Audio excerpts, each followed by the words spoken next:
CBI এর যিনি কর্তা ছিলেন এই ইনভেস্টিগেশনে, সীমা পাহুজা, তিনি দুটো অত্যন্ত গুরুত্বপূর্ণ কাজ করেননি। একটা ঘর যেটা আজ প্রায় 2 বছরের কাছাকাছি বন্ধ হয়ে আছে, যেখান থেকে কিছু ইনক্রিমিনেটিং থিংস পাওয়া যেতে পারে, সেটা তিনি খোলেননি। আমি নিজে গিয়ে দেখে এলাম সেটা এখনও তালাবন্ধ এবং সিল করা। সেই ঘরটা দেখতে এসেছিলেন যে সত্যি এরকম কোনো ঘর আছে কি না। দ্বিতীয়ত হচ্ছে একটা সিঁড়ি, যে সিঁড়ি দিয়ে আন্দাজ করা হচ্ছে যে একটা ডেড বডি নামানো হচ্ছিল যেদিন অভয়া মারা যায়, খুন হয় সেই দিন রাত্রে। এর একটা ভিডিও তুলেছিলেন একজন নার্স। তার ভিডিওটা সিবিআই এর সীমা পাহুজা তিনি ওনার কাছ থেকে নিয়ে নেন এবং বলেন যে আপনি নিজের ভিডিওটা মুছে দিন, না হলে আপনি বিপদে পড়বেন। তো কেউ আর বিপদে পড়তে চায়, তিনি নিজের ভিডিওটা মুছে দেন, কপিটা দিয়ে দেন সিবিআই এর সীমা পাহুজাকে। তারপর থেকে আর কখনো ওই ভিডিওটা সর্বসমক্ষে আসেনি। এইটা প্রকাশ করতে হবে।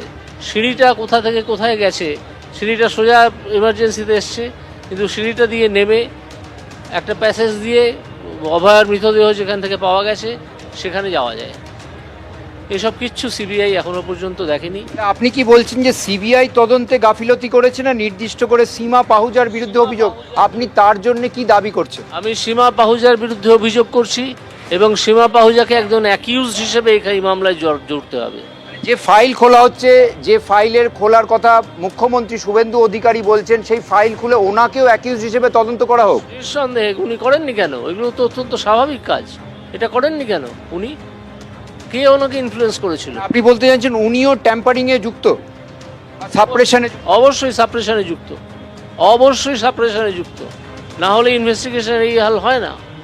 সিবিআই অনেক বড় সংস্থা, সিবিআই অনেক চালাক চতুর ব্যাপার। সিবিআই এইসব অকাল কুষ্মাণ্ড যদি থাকে তাহলে সিবিআই এর দুর্নাম এরকম হবে। আমি যা মমতার সরকার এই 1.5 বছরে করতে পারেননি, অবশেষে নতুন মুখ্যমন্ত্রী শুভেন্দু অধিকারী আরজি করের ফাইল খুলেই ছাড়লেন। উনি আগেই বলেছিলেন যে সমস্ত ফাইল খোলা হবে, কোনো অপরাধী ছাড় পাবে না, কাউকে রেয়াত করা হবে না। যেমন কথা তেমন কাজ। ফাইল খোলার সাথে সাথেই এই 3 জন আইপিএস পুলিশ অফিসারকে সাসপেন্ড করেই ছাড়লেন, বিনীত গোয়েল, অভিষেক গুপ্তা এবং ইন্দিরা মুখার্জিকে। কারণ প্রাথমিক তদন্তেই চূড়ান্ত গাফিলতি স্পষ্ট উঠে এসেছে। স্ক্যানারে রয়েছে প্রাক্তন মুখ্যমন্ত্রীর নাম। আরজি কর কাণ্ডে ঘটনার মোড়টাকে ঘুরিয়ে দেওয়ার জন্য এই ডিসি সেন্ট্রাল ইন্দিরা মুখার্জি যে অভিক দেখে ফিঙ্গারপ্রিন্ট বিশেষজ্ঞ সাজিয়েছিলেন, সেটা কার নির্দেশে?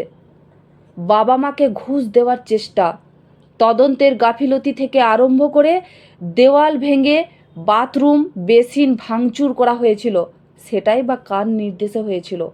সেই রাতে অভয়ার সাথে ডিনারে কারা কারা উপস্থিত ছিল সব খতিয়ে দেখবে।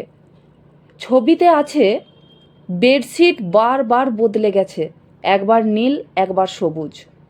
আবার যেখানে অভয়ার মৃতদেহ ছিল তার পাশেই চটি দুটো ওইভাবে থাকে কি করে? ওই সময়ে এত বড় একটা ঘটনা ঘটল, তারপরেও একটু এদিক ওদিক হলো না। সিসিটিভি ফুটেজে এত লোক যে ঘোরাঘুরি করছিল, পুলিশ কোনোভাবে বিষয়টি আইডেন্টিফাই করলো না কেন? একসঙ্গে ওরা কারা ছিল? বিরূপাক্ষ, অভিক দে, আশিস পাণ্ডে সেদিন সকালে ওখানে কি করছিল? এদের ভূমিকাটা কি ছিল? রাজ্যের দায়িত্বপ্রাপ্ত পুলিশ অফিসার হয়ে শুধু পুলিশ মন্ত্রীর চাটুকারিতা করাই ছিল এদের একমাত্র কাজ। মুখ্যমন্ত্রী পুলিশ অফিসারদের বলেছেন যে সমস্ত কল রেকর্ড, হোয়াটসঅ্যাপ চ্যাট জমা দিতে হবে। আজকে উনি ফলতাতেও বলেছেন এই 3 আইপিএস পুলিশ অফিসারদের উদ্দেশ্যে যে এনাদের কল রেকর্ড আর চ্যাট যখন তদন্তকারী পাবেন, সেদিনই ফাঁস হবে আগের সরকারের কুকীর্তি এবং কত দূর পর্যন্ত এরা নিচে নেমেছেন। আর এই বিনীত গোয়েল সমস্ত স্যাম্পেলকে তছনছ হতে সাহায্য করেছে। এত বড় মহান পুলিশ অফিসার। আর আমাদের প্রাক্তন মুখ্যমন্ত্রী নিজের মুখেই সেদিন বলেছিলেন, যেদিন আরজি করের ঘটনাটি ঘটে উনি বলেছিলেন যে পুলিশের সাথে ওনার 100 বার কথা হয়েছে। সারা রাত উনি ঘুমাননি, রাত্রিবেলা মিনিট টু মিনিট পুলিশের সাথে কথা হয়েছে। এই কথাটা মমতা ব্যানার্জি নিজে মুখে বলেছিলেন।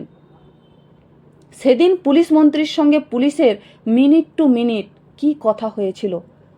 ওনার আন্ডারে তো স্বাস্থ্য দপ্তর, সেখানে একজন ডিউটিরত ডাক্তার মহিলার সাথে কি নির্মম অত্যাচার হয়েছে সেটা তিনি জানতেন না? একজন মা হয়ে পুলিশের পা ধরেও ভেতরে ঢুকতে পারেননি। এমনকি অভয়ার মৃত্যুর পর শাসক দল থেকে নাকি বলা হতো যে কোনোভাবে মুখ খুলবে না, তাহলে মেয়ের বিচার পাবে না। নারীর অভিশাপে মহাভারতের কৌরবরা ছাড় পায়নি, তৃণমূল তো তুচ্ছ। তবে এই কেসে সীমা পাহুজাকে কোনোভাবে ছাড়লে চলবে না, কোনোভাবেই একে ছাড়া যাবে না। এতদিন শাসকের আইন ছিল, এবারে আইনের শাসন চালু হয়েছে। আজও সারা বাংলার মানুষ অপেক্ষায় আছে শুধুমাত্র এই রায়ের জন্য। প্রাক্তন মুখ্যমন্ত্রী এখান থেকে যতই দায় এড়ানোর চেষ্টা করুন, ওনাকে কোনোভাবেই রিলিফ দেওয়া যাবে না।